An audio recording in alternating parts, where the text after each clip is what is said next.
Hello and welcome to this series where I teach you everything Sloyd has to offer. Today we are taking a look at the many customization options in a Sloyd asset. For this, we select the Sloyd asset we wish to customize by left-clicking on it. In this case, we are going to work with this palace/castle asset. Now after you click the asset, it will open up its context menu. In here, the first thing we are going to look at is the LOD slider. The LOD slider lets you dynamically change the level of detail on the asset. The lower the slider, the less polygons there are.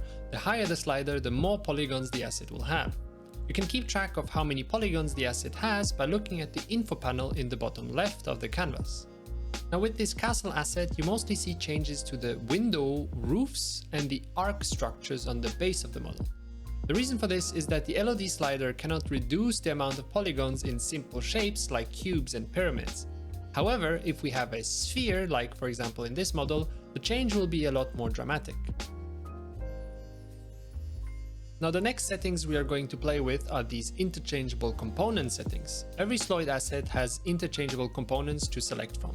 With this specific asset, we only have 3 interchangeable main body components and 2 interchangeable roof components.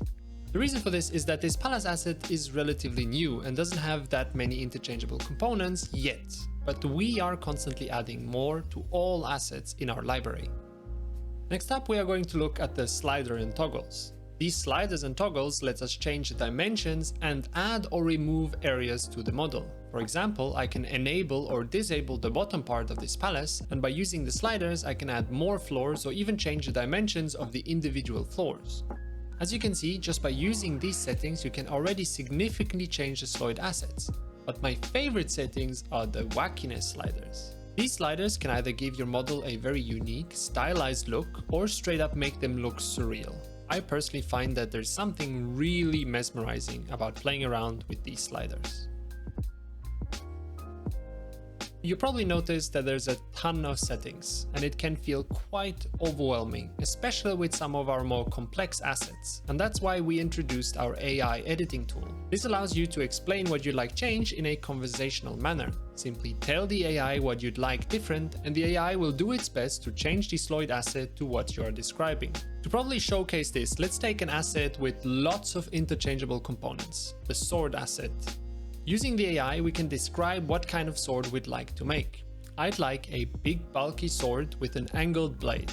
And after we click adjust, you'll see the AI doing its thing.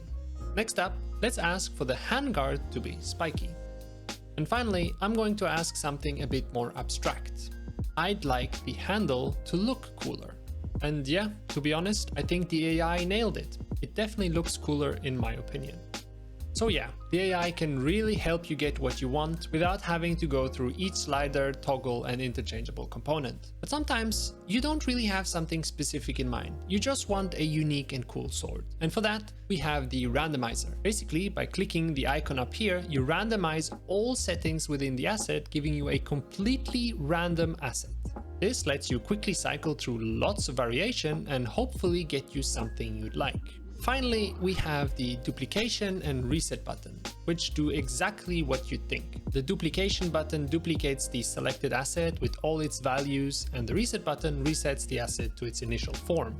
And that's it. You now know everything there is about customizing your Sloyd asset. Of course, there still is the topic of materials and textures, but that's for another video.